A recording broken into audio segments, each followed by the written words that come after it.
the things about hummingbirds, and all hummingbirds, they can fly frontwards, backwards, they can fly sideways, they can go up, they can go down, they can hover. They're the only bird that can do all that. Their wings are hooked on differently than other birds. They go up to something like 200 beats a second at times. And they're kind of like the dragonfly that we talked about on Volume 2, that it can fly in every which direction too. So we have an insect that can fly in every direction. Now we have a bird that can fly in any kind of a direction. And a hummingbird isn't like other birds. Most birds, when they take off, they have to shove off with their feet. A hummingbird, it can wake up from its torpor condition overnight, and then all of a sudden, it decides time to take off with one flap of the wings. It doesn't even have to. It's so powerful. Just one flap of the wings, and it is almost full speed ahead. And they can fly really rapidly. Matter of fact, during the mating season, when the male is trying to impress the female, he will start buzzing his wings. This is when they're going maybe 200. The wings will be beating at many, many RPMs, and it makes the hum sound. They got their name, Hummingbird. And that's when he is trying to impress a female. His wings are... that's not the exact sound, but they make that sound. The hummingbird gets its name from that sound. Some hummingbirds, their beak is made for a particular flower. So their beak has a particular shape to it, a particular curve or a certain length, so that it can reach in to a certain kind of flower.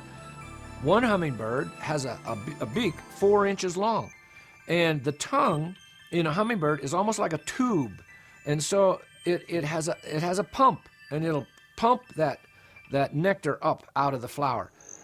The hummingbird they're some of the most colorful birds that we have, and their color though doesn't come from pigment. God has made the hummingbird with like a scaly type formation of its feathers, so that the light is refracted and reflected through that, and out comes all these colors. So maybe at night you would look at a hummingbird and it would kind of be just drab, but that you get the daylight and the light shining on it and all these brilliant colors come out. Another thing about them at night, their little metabolism is just going a mile a minute here all day long, and they have to eat almost constantly all day long because they burn so much energy. But then at night when they go to sleep, if they didn't go into this condition that's called torpor, which slows their metabolism down, slows their heart rate way down, slows their body temperature, cools down their body temperature so that they're only a couple degrees above outside temperature, whatever it is, and then they sleep that way. Well, then they're not burning a lot of energy at night, because most flowers close up at night, and they just don't go looking for flowers at night anyway. But if they didn't have this particular way of protecting themselves at night, they would like starve to death overnight because of this rapid metabolism. And yet hummingbirds migrate, and many times they'll migrate with the flowers. As the flowers are blooming and they're going farther north each year, the hummingbirds go right with the flowers. Some hummingbirds will go and fly all the way across the Gulf of Mexico. Well, that's like 500 miles. You have a little 2 or 3 inch long bird that normally is eating all day, every day, and now all of a sudden it takes off and it's going to fly 500 miles, and it can't rest, it can't land, it's going to fly that whole distance. Well, how does it do that? Well, I haven't been able to find any researchers that really know how it does that. There's different theories about that. I think this is another area we could use some young people to, let's figure this out. How does something that burns energy rapidly, then with still using a lot of energy, conserve energy as it's flying across the Gulf of Mexico? And so there's some mysteries here built into the hummingbird too that I think deserve some of us to take a look at.